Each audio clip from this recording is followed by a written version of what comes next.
Están, bueno, acá estamos por el tercer intento de live, porque bueno, nos estábamos viendo con Débora, había unos temas técnicos, pero bueno, esperemos que se hayan solucionado. Hoy tenemos el capítulo 5 del libro del Dr. David R. Hawking, El camino de la liberación, el dejar ir. Y bueno, estamos una vez a la semana compartiendo la lectura de este libro, lo estudio con vos, le pusimos al segmento. ¿Qué tal? ¿Qué tal, Gianne? ¿Cómo estás, hermanita? Bueno, acá se unió Débora, vamos a ver.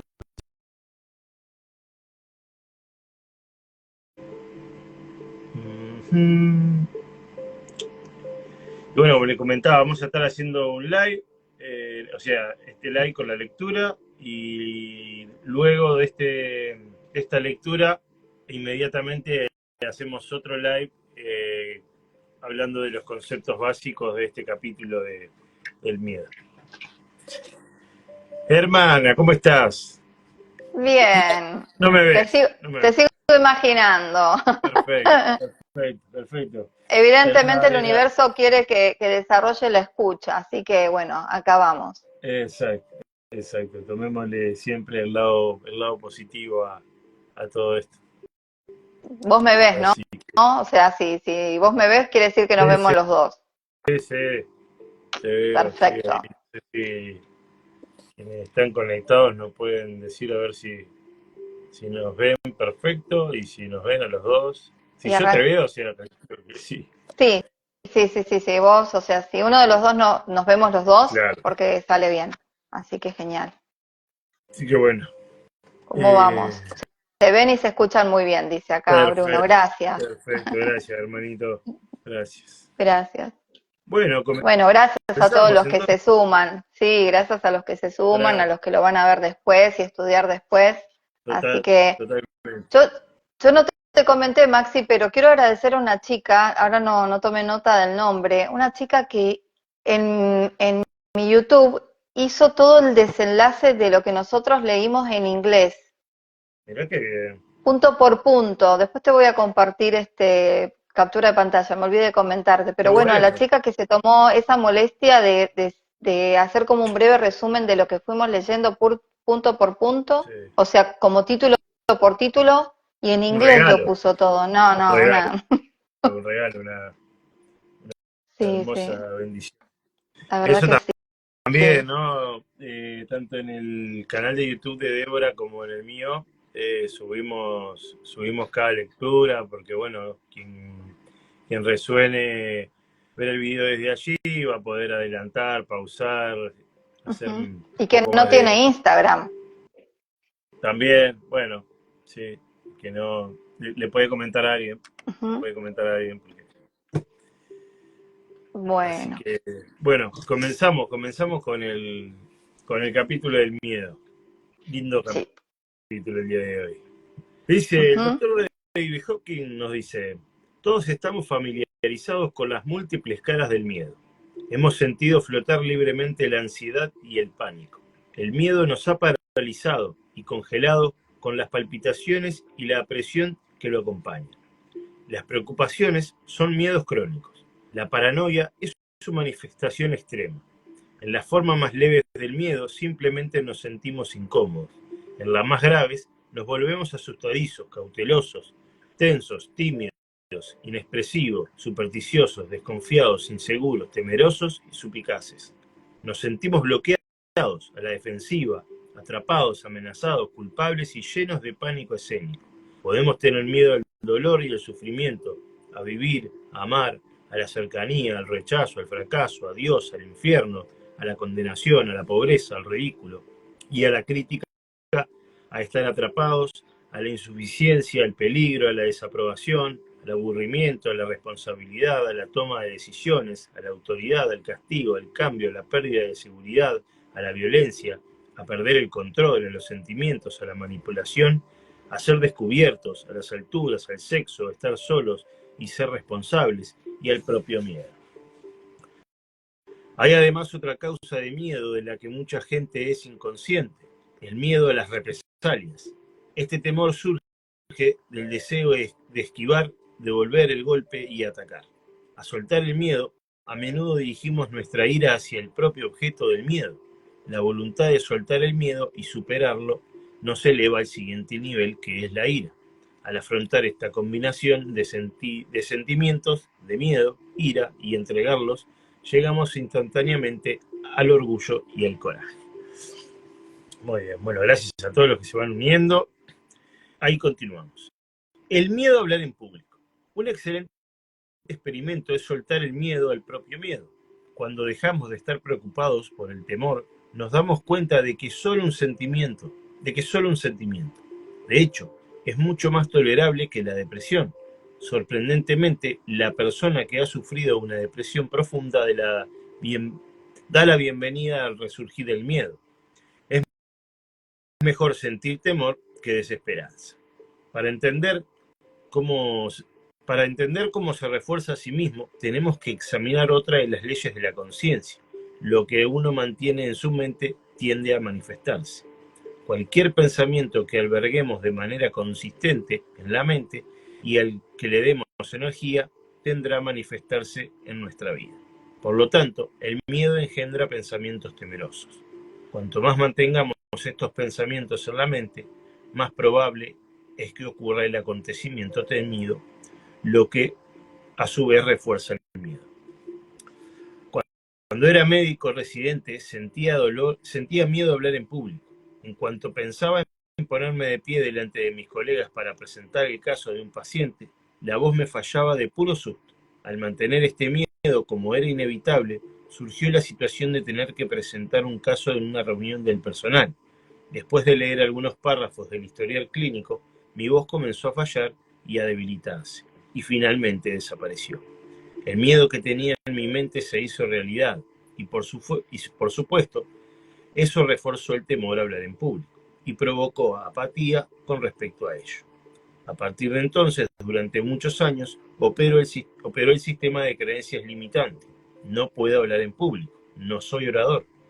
Evité todas y cada una de las ocasiones para hablar, con la siguiente pérdida de la autoestima, anulación de actividades y limitación de metas vocacionales. A medida que pasaban los años, el miedo tomó otra forma. El sistema de creencias pasó a ser no quiero hablar, porque podía ser un orador aburrido. Por último, surgió una ocasión en la que era necesario hablar en una reunión pública. Tuve la oportunidad de sentarme y encontrar el coraje para enfrentar el miedo. Mi diálogo interno era, ¿qué es lo peor que puede suceder? Bueno, podría ser terriblemente aburrido. Esto trajo a la mente todos los discursos aburridos que habían dado los demás, y entonces pude aceptar que en realidad un discurso aburrido es algo común y ciertamente no es el fin del mundo. Abandoné la soberbia y la vanidad que se escondían tras el miedo. Sí podía suceder que el discurso fuera terriblemente aburrido. Finalmente llegó el día fatídico. Había escrito un documento y solo necesitaba leerlo.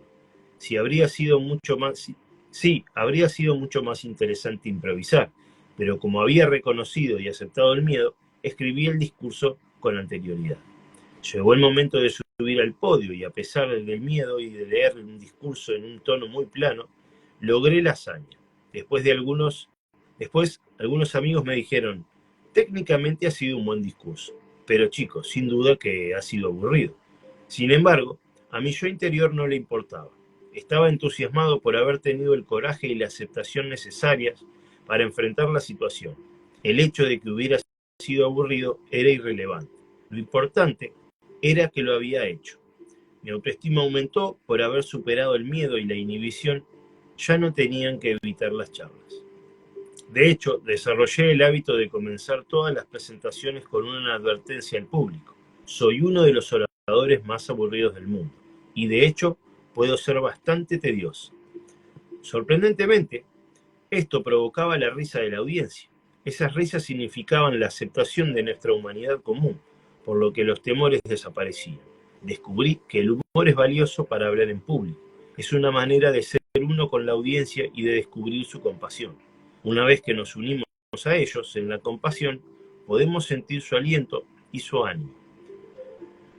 Lo amamos por aliviar el miedo y por aceptarnos, y ellos nos aman por hacer algo que ellos también temen.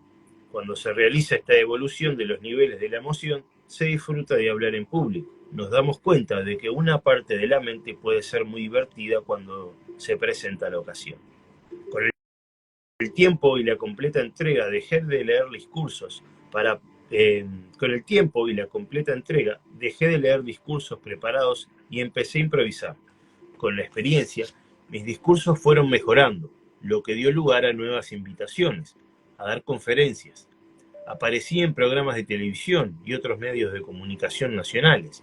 Hay un largo recorrido entre ser demasiado miedoso para leer la historia de un caso delante de unos pocos pasantes y disfrutar de hablar ante millones de espectadores en una cadena de televisión en el show de Barbara Walters. Todos conseguimos grandes beneficios al liberarnos de la inhibición y alcanzar el éxito, puesto que el proceso de aprendizaje se vierte automáticamente en muchas otras áreas de nuestra vida. Nos volvemos más capaces, más libres y felices. Con ello sentimos paz mental. Ahí se me secó la garganta. Fantástico, gracias. Continúo yo. Excelente. El efecto curativo del amor. El miedo es tan pandémico en nuestra sociedad que gobierna el mundo. También era la emoción predominante ante los miles de pacientes que traté a lo largo de décadas de práctica clínica. Es tan extenso y toma tantas formas que no hay suficientes páginas en este libro para enumerar todas sus variedades. El miedo se relaciona con nuestra supervivencia, por lo que la mente le concede un trato especial. Para la mayoría, el miedo es tan omnipresente que la vida constituye un gigantesco conjunto de dispositivos de compensación para conquistarlo. Pero ni siquiera esto es suficiente, por lo que los medios nos presentan una y otra vez situaciones de temor, como en las noticias de esta mañana. Un grupo terrorista amenaza con envenenar nuestro suministro de alimentos.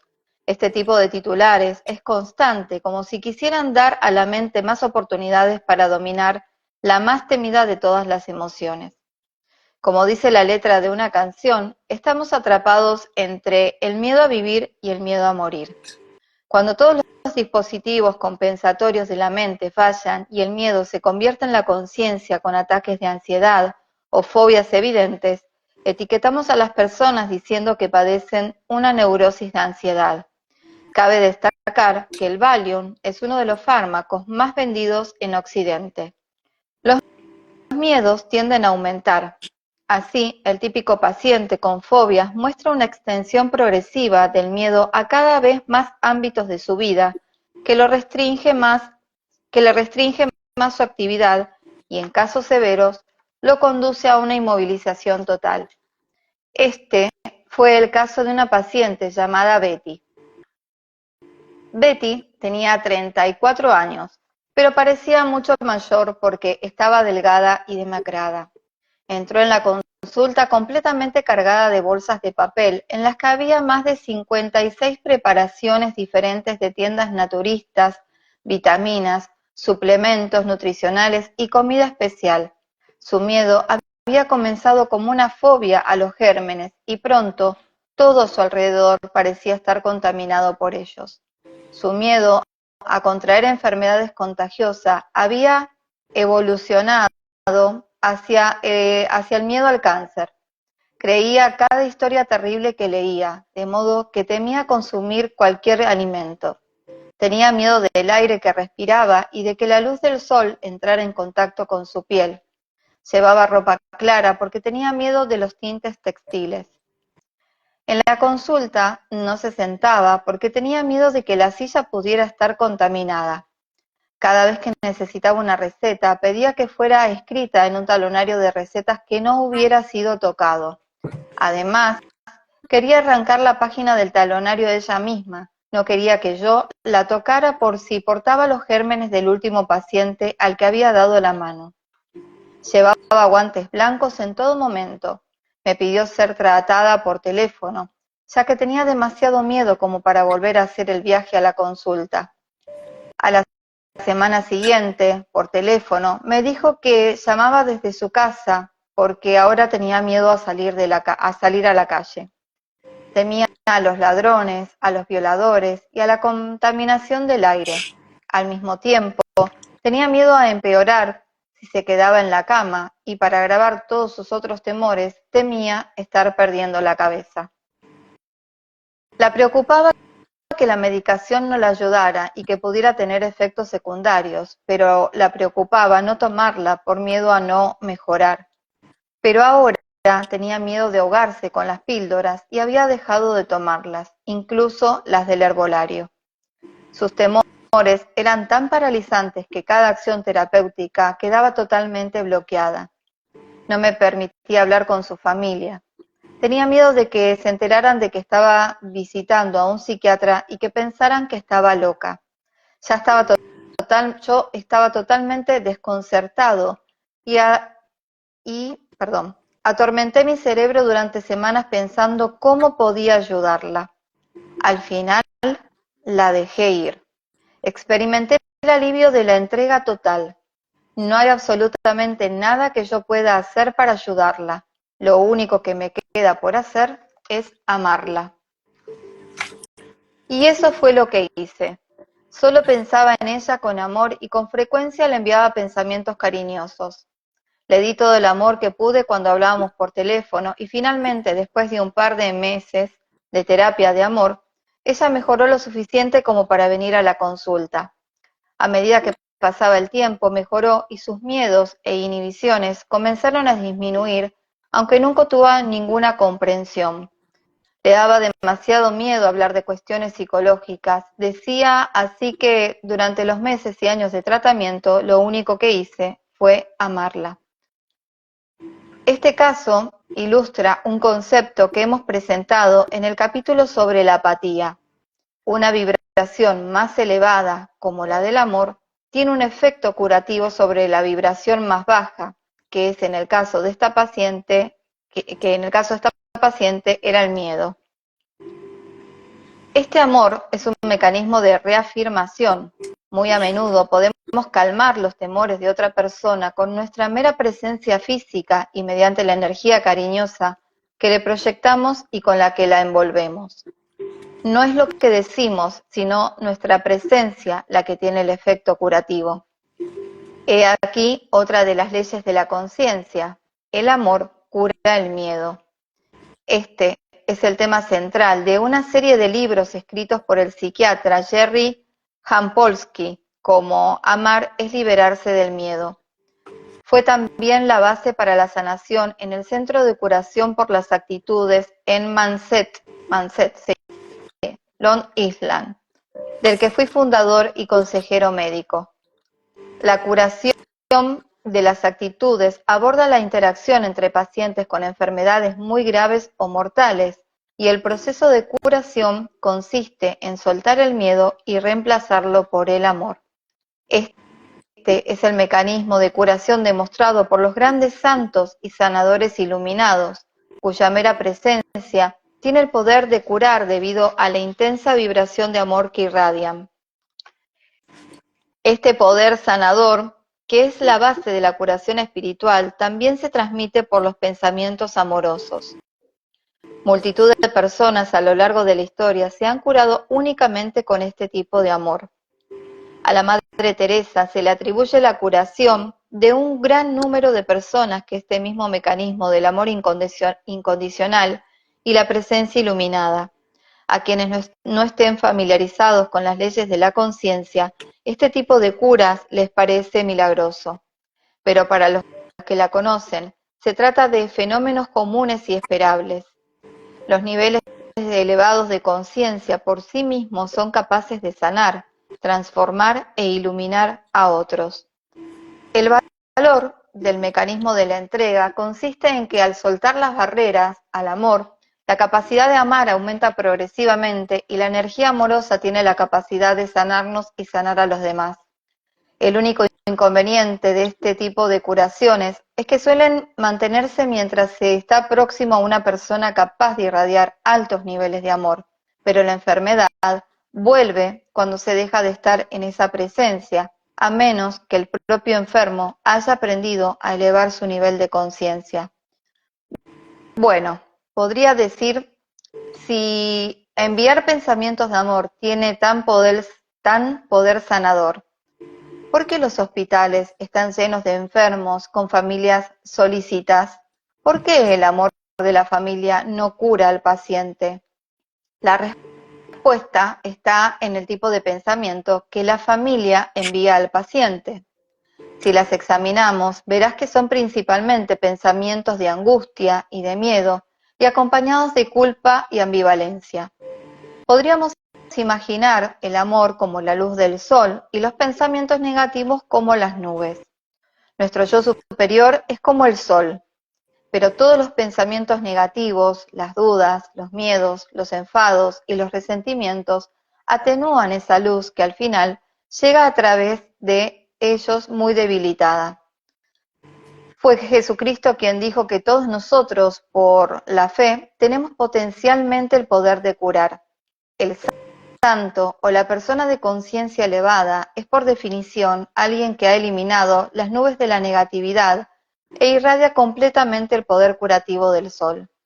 Esa es también la razón por la que los santos tienen tal poder magnético que atraen multitudes.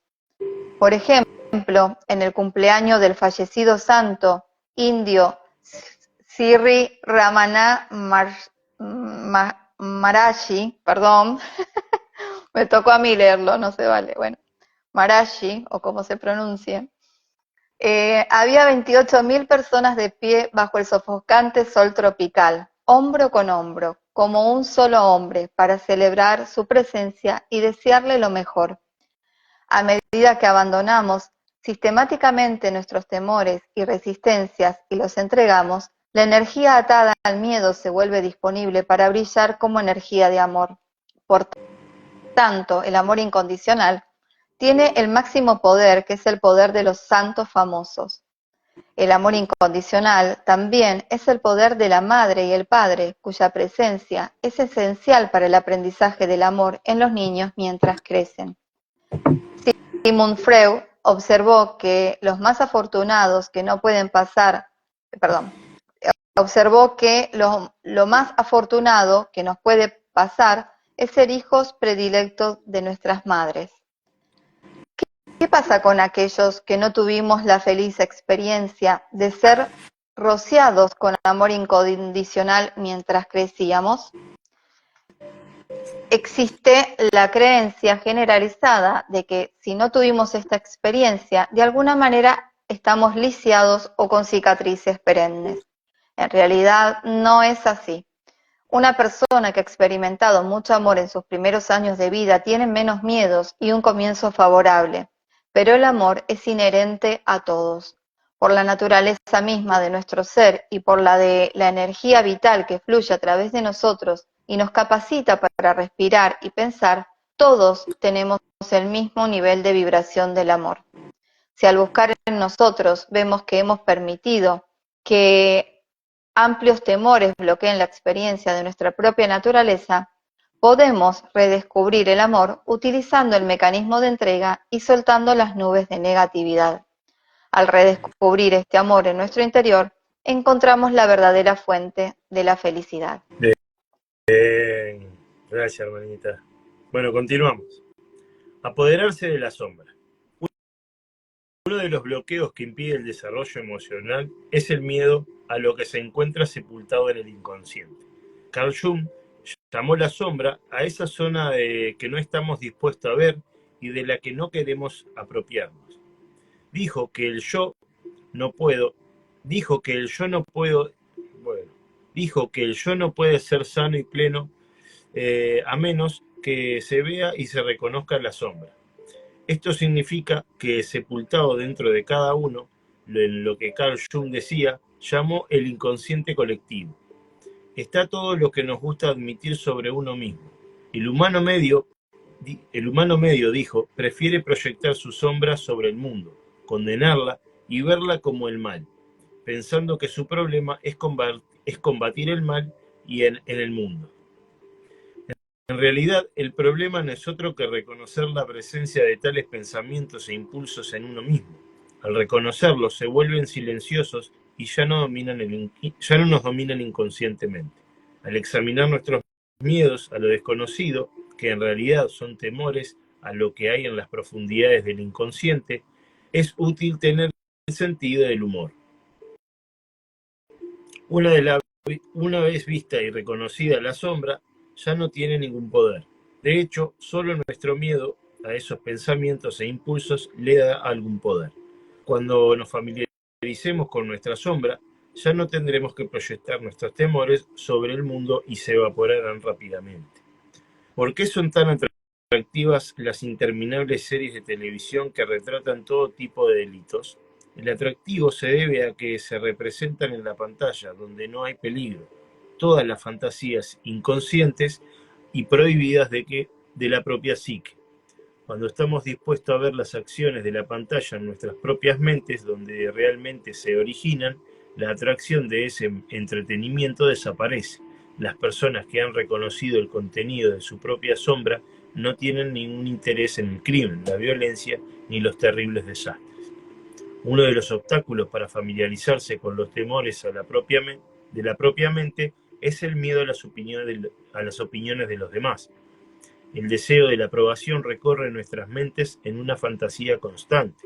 Nos identificamos con las opiniones de los demás, incluyendo las figuras de autoridad, de tal manera que las escuchamos con nuestra propia opinión sobre nosotros. Al analizar los miedos, es bueno recordar que Carl Jung consideró que este almacenamiento de lo prohibido dentro de la sombra es una parte del inconsciente colectivo. Esta expresión indica que todos tenemos esos pensamientos y fantasías. No hay nada singular en ninguno de nosotros en cuanto a nuestra manera de simbolizar las emociones. Secretamente todo el mundo alberga temor a ser tonto, feo, antipático, fracasado.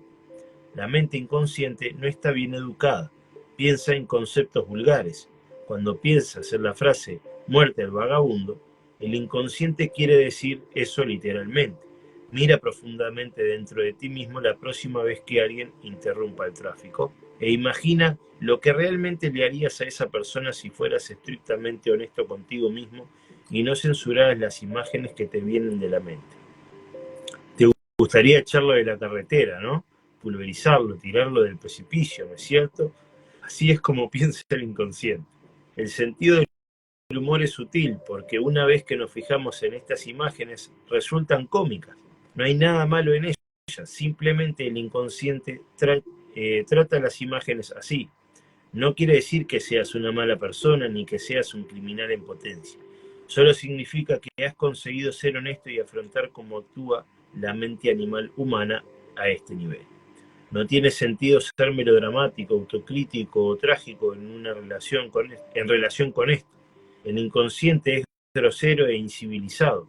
Mientras tu intelecto hacía el bachillerato, tu inconsciente permaneció en la selva donde todavía salta de árbol a árbol. Al observar la sombra, no conviene ser remilgado o aprensivo. Tampoco es momento de tomarla literalmente, porque los símbolos del inconsciente son solo eso, símbolos, y son primitivos por naturaleza. Si los trabajamos conscientemente, pueden fortalecerlos en lugar de inhibirlos. Se necesita mucha energía para mantener sepultada la sombra y suprimir los múltiples miedos. El resultado es que nuestra energía se agota. En el nivel emocional, esto se expresa como una inhibición de la capacidad de amar. En el mundo de la conciencia, lo semejante atrae lo semejante, por lo que el miedo solo atrae más miedo. E igualmente cierto es que el amor atrae el amor. Cuanto más miedo tengamos, más situaciones temibles atraeremos a nuestra vida. Cada miedo exige energía adicional para crear un dispositivo de protección. Así, y al final, toda nuestra energía se consume en medidas defensivas. La voluntad de observar el miedo y trabajar con él hasta liberarnos de las recompensas inmediatas. Cada uno de nosotros almacena dentro de sí cierta cantidad de miedo suprimido y reprimido. Este miedo se vierte en todos los ámbitos de la vida, colorea todas nuestras experiencias, mengúa la alegría de vivir y se refleja en la musculatura del rostro, de manera que afecta a nuestro aspecto, fortaleza física y estado de salud. El miedo crónico suprime gradualmente las funciones del sistema inmunológico. La prueba kinesiológica demuestra al instante que un pensamiento temeroso causa una importante reducción de la fuerza muscular y trastorna el flujo de energía de los meridianos de los órganos vitales del cuerpo. Aunque sabemos que es totalmente perjudicial para nuestras relaciones, salud y felicidad. Bueno, aunque sabemos que es totalmente perjudicial para nuestras relaciones, salud y felicidad, nos aferramos al miedo. ¿Por qué? Tenemos la fantasía inconsciente de que el miedo nos mantiene con vida, y esto se debe a que está asociado a todos los mecanismos de supervivencia. Tenemos la idea de que si abandonamos el miedo, nuestro principal mecanismo de defensa, seríamos vulnerables. En realidad, ocurre justamente lo contrario. El miedo nos ciega a los peligros reales de la vida. De hecho, el propio temor es el mayor peligro que se enfrenta al cuerpo. El miedo y la culpa provocan la enfermedad y el fracaso de cada área de nuestra vida. Podemos emprender las mismas acciones protectoras con el amor y no con el miedo. No podemos cuidar nuestros propios cuerpos porque los apreciamos y valoramos en lugar de que por miedo a la enfermedad o la muerte. ¿No podemos estar al servicio de los demás por amor y no por miedo a perderlos? ¿No podemos ser amables y corteses con los extranjeros porque nos preocupamos por nuestros semejantes en lugar de por temor a perder su buena opinión sobre nosotros? ¿No podemos hacer un buen trabajo porque nos preocupamos por nuestro rendimiento y por nuestros compañeros? ¿No podemos realizar bien nuestro trabajo porque nos preocupamos por los destinatarios de nuestros servicios en lugar de por el miedo a perder el empleo o para conseguir nuestra ambición? ¿No podemos lograr más por la cooperación que por la competencia temorosa? ¿No podemos conducir con cuidado porque tenemos un gran respeto por nosotros mismos y cuidar nuestro bienestar y el de los demás? No podemos conducir con cuidado porque tenemos un gran respeto por nosotros mismos y cuidamos nuestro bienestar y el de los que nos aman, y no por miedo a un accidente. En un nivel espiritual, ¿no sería más eficaz cuidar a los demás seres humanos por compasión e identificación con ellos, en lugar de tratar de amarlos por miedo al castigo divino? Con la garganta no puedo más. Perfecto. Listo. Descansa, toma unos matecitos, que ahora me toca a mí hasta el final. No, si querés terminá la página 115 y yo comienzo la 116. Viste que dice búsqueda de la verdad y ahí arranco yo en el 116. Dale. No sé dónde, pero... En la 116 vos terminás, dice, para impedir la búsqueda de la verdad. Y yo ahí arranco en donde dice, hay una cosa de la que el mundo... Bueno, listo. Ahora cuando llegue me decís cualquier cosa. No lo pude ver. No importa. Vamos y cualquier cosa me decís. Hasta acá y vos arrancás. Bueno, voy. Vamos con el título La culpa. Una forma particular de miedo es la culpa. Siempre está asociada a una sensación de injusticia y castigo potencial, sea real o producto de la fantasía. Si no se recibe el castigo del mundo exterior, se expresa como un autocastigo emocional. La culpa acompaña todas las emociones negativas. Así, donde hay miedo, hay culpa. Si tienes un pensamiento culpable y cuentas con alguien para probar tu fortaleza muscular, verás que el músculo se debilita al instante. Tu hemisferio cerebral se desincroniza y todos tus meridianos energéticos se desequilibran. La naturaleza, por tanto, dice que la culpa es destructiva. Si la culpa es destructiva, ¿por qué se le dedican tantas alabanzas? ¿Por qué los supuestos expertos la consideran beneficiosa? Por ejemplo, un psiquiatra escribió un artículo en el que decía: la culpa es buena para ti, en referencia a lo que él llamaba la culpa apropiada. Echemos un vistazo a todo lo que realmente rodea la culpa y veamos si estamos de acuerdo o no. Al cruzar la calle, miras a ambos lados para ver si se acerca algún coche. ¿Cómo llegaste a eso? Cuando eras un niño te dijeron que era malo cruzar la calle. Vemos que la culpa sustituye el sentido de la realidad en una mente sin desarrollar, como la de un niño. Se trata de un comportamiento aprendido que supuestamente tiene un valor práctico, impedir un error mayor o la repetición de uno anterior. El 99% de la culpa no tiene nada que ver con la realidad. De hecho, las personas más piadosas, mansas y sencillas a menudo están llenas de culpa. En realidad la culpa es autocondena y negación del propio valor como ser humano. La culpa es tan frecuente como el miedo. Hagamos lo que hagamos, nos sentimos culpables. Una parte de nuestra mente dice que deberíamos estar haciendo otra cosa o que deberíamos estar haciendo lo mejor. Deberíamos obtener una mejor puntuación cuando jugamos al golf, deberíamos leer un libro en lugar de ver la televisión, deberíamos hacerlo mejor,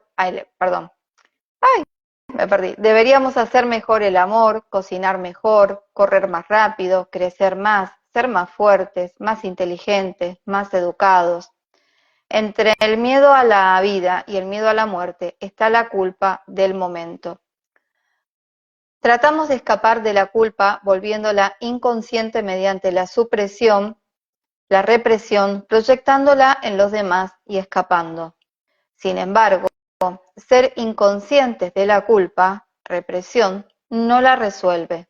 La culpa reaparece en forma de autocastigo a través de accidentes, mala fortuna, la pérdida del puesto de trabajo o las relaciones, los trastornos físicos y enfermedades, el cansancio, el agotamiento, las múltiples formas que la mente inventa para catalizar la pérdida del placer, la alegría y la vitalidad. La culpa representa la muerte, tal como el amor representa la vida. La culpa es parte del pequeño yo y subyace a nuestra voluntad de creer cosas negativas con respecto a nosotros mismos. Un comentario negativo de alguien cercano destruye inmediatamente la felicidad y la alegría del día. Probablemente, sin la culpa, no existiría la enfermedad física. La culpa es una negación de nuestra inocencia intrínseca. ¿Por qué nos conduce tanta basura? Ay, perdón. ¿Por qué nos seduce tanta basura? Conduce cualquier cosa. ¿Por qué nos seduce tanta basura? ¿No es por nuestra misma inocencia? ¿No será porque a medida que crecimos confiamos en lo que los demás nos decían que era verdad? E incluso hoy, ¿todavía confiamos en que los demás nos dicen la verdad? ¿No será que hemos comprado un montón de mentiras y estamos dispuestos a comprar otro montón por inseguridad e inocencia? ¿No será esa misma inocencia interior la razón de que podamos ser explotados? De hecho, si miramos en lo más profundo de nosotros mismos, ¿no es nuestra inocencia la razón de que nos creamos culpables? Por inocencia hemos adquirido toda la negatividad del mundo y le hemos permitido acabar con nuestra vitalidad, destruir nuestra conciencia de quiénes somos realmente y vendernos a la patética pequeñez a la que nos hemos acomodado. En nuestra inocencia e indefensión de recién nacidos, sin discernimientos, fuimos programados como ordenadores. Ver esto significa hacerse consciente. Oímos hablar de los programas de tomas de conciencia y de los seminarios para expandir la conciencia. ¿Qué quiere decir esto? ¿Obtener algunas fórmulas complicadas? ¿Dejarnos programar por la idea de otros sobre la verdad mística? La mayoría de los programas sobre la conciencia se reducen a este punto esencial: darse cuenta de lo que estamos comprando, de lo que aceptamos diariamente. Echemos un vistazo a lo que ya está programado en nosotros y comencemos a cuestionarlo, desarmarlo y soltarlo. Despertemos y liberemos de ser explotados y esclavizados por la programación negativa del mundo. La veremos tal como es, un intento por parte de otros de controlarnos, explotarnos, sacarnos dinero y conseguir nuestros servicios, energía o lealtad y de captar nuestra mente. Los mecanismos por los que esto sucede han quedado bellamente ejemplificados en la película Tron, en la que la función del control central era esclavizar mediante la programación progresiva. Cuando entendamos la verdad de cómo ocurre la programación, veremos que somos el ordenador puro y en blanco. Somos el espacio inocente en el que se produce la programación. Cuando nos demos cuenta de todo esto, nos enfadaremos. Pero la ira es mejor que la resignación, la apatía, la depresión y el dolor. Significa tomar las riendas de nuestra mente, en lugar de entregárselas a la televisión, a los periódicos, las revistas, los vecinos, las conversaciones en el metro, las observaciones casuales de la camarera, la basura interior y exterior. Cuando descubramos que nuestros blancos de memoria están llenos de basuras, tendremos muchos menos miedos. Disfrutaremos de empezar a dejar que los sentimientos surjan, los veremos como son, limpiaremos toda la basura y la dejaremos ir.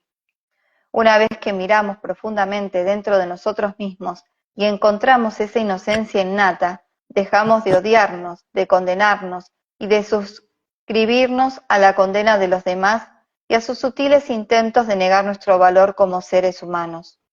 Es hora de retomar nuestro poder y dejar de darlo a cualquier estafador que suscite nuestros temores para sacarnos un poco de dinero suelto del bolsillo o esclavizarnos para su causa y vivir de nuestra energía.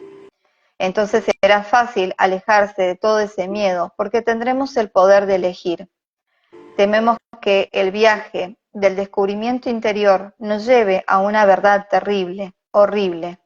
Al programar nuestras mentes, esta es una de las barreras que el mundo ha establecido para impedir la búsqueda de la verdad. Hasta ahí, hermanita. Ahí querías... Sí, Dale. Genial.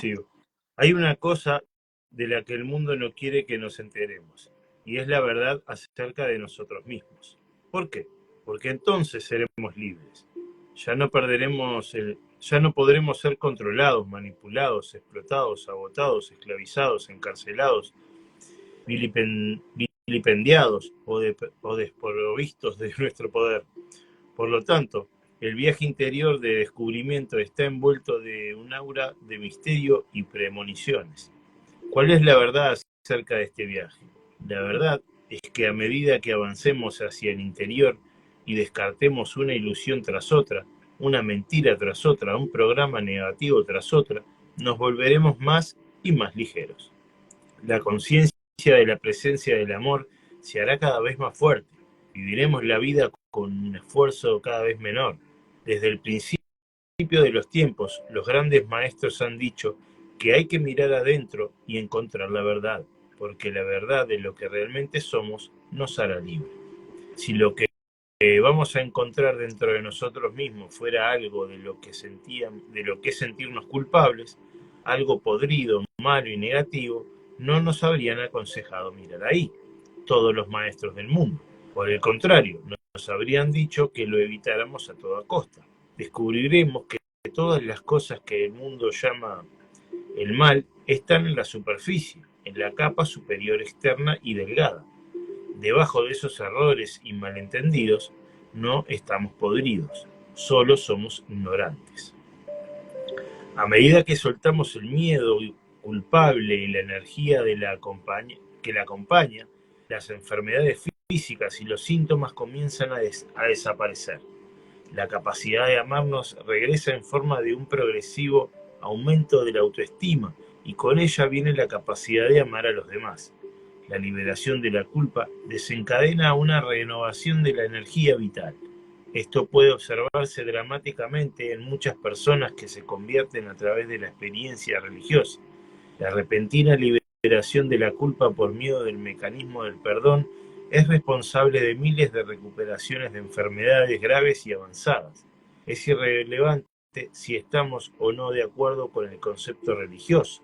Lo importante es que el alivio de la culpa lo acompaña un resurgir de la energía vital, el bienestar y la salud física. Cuando se trata de sanar y aumentar la salud emocional, vale la pena ser paranoico. Nos volvemos conscientes de todos los traficantes de culpas que han habido en nuestra vida y de sus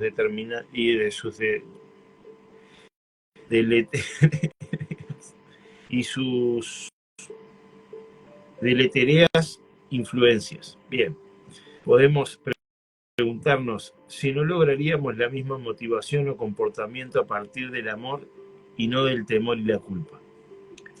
¿Es la culpa la única razón por la que no apuñalamos a nuestro prójimo? ¿No podríamos negarnos a apuñalar a nuestro prójimo o a nuestro semejante porque lo amamos y cuidamos de él como un ser humano intrínsecamente inocente que lucha por crecer, pero que comete errores en el camino de la misma manera que los cometemos nosotros?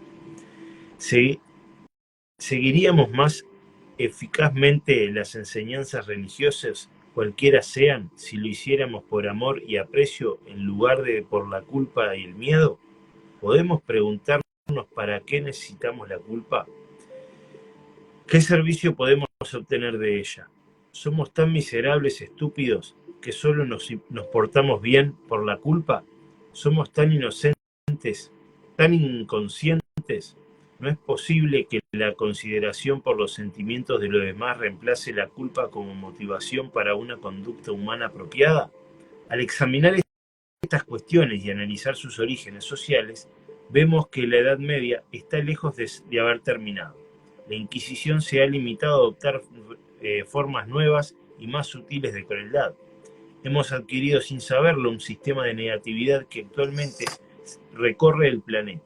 Hacer el mal y hacer culpables es una forma de crueldad. Hemos permitido que los demás nos programen con métodos de autotortura y como respuesta hemos reaccionado invitando a otros a torturarse. Nos hemos permitido ser manipulados por la culpa y ahora le damos la vuelta y usamos ese mismo mecanismo para tratar de explotar y controlar a otros. No nos hemos permitido experimentar la realidad de nuestra verdad, ser, y estamos resentidos con aquellos que sí lo han hecho. Nos ofende su vitalidad en las áreas en las que estamos, en las que nos sentimos nos ofende su vitalidad en las áreas en las que nos sentimos discapacitados. Esta verdad aleccionadora queda plasmada en la historia de un hombre que caminaba por la playa y se encontró con un pescador con un cubo lleno de cangrejos. El hombre le dijo al pescador: «Más vale que tapes el cubo o se saldrán los cangrejos». «No», dijo el sabio y viejo pescador, «no hay necesidad de cubrirlos. Mira, cuando un cangrejo llega a lo alto del cubo para salir, los otros lo agarran y tiran de él. A medida que sigamos soltando y nos sintamos cada vez más ligeros y más libres, veremos que por desgracia la naturaleza del mundo es como la del cubo de cangrejos, y entonces la amplitud de su negatividad se hará evidente. Cuando nos volvemos totalmente conscientes de la mercancía que nos ha venido... Cuando nos volvamos totalmente conscientes de las mercancías que nos han vendido, es muy probable que sintamos ira y un fuerte deseo de liberarnos de las ataduras de la negatividad. Ay, gracias, disculpen, pero hoy estoy que... No pasa nada. Como para quedar... Somos humanos, no somos la maquinita que lee, ¿viste? Sí, pero viste el traducto. Uno está ahí tratando de dar lo mejor y a veces... Bueno, estamos tratando de dar lo mejor y damos lo mejor, sea como sea, así que... Hasta acá el capítulo 5, ahora volvemos en otro live y repasamos los conceptos básicos, familia. Así que bueno, quien quiera continuar. En 2 minutos volvemos. Los esperamos. No se Gracias, vayan, querida. quédense por Nos ahí. vemos ahora. Bye, bye. Chao.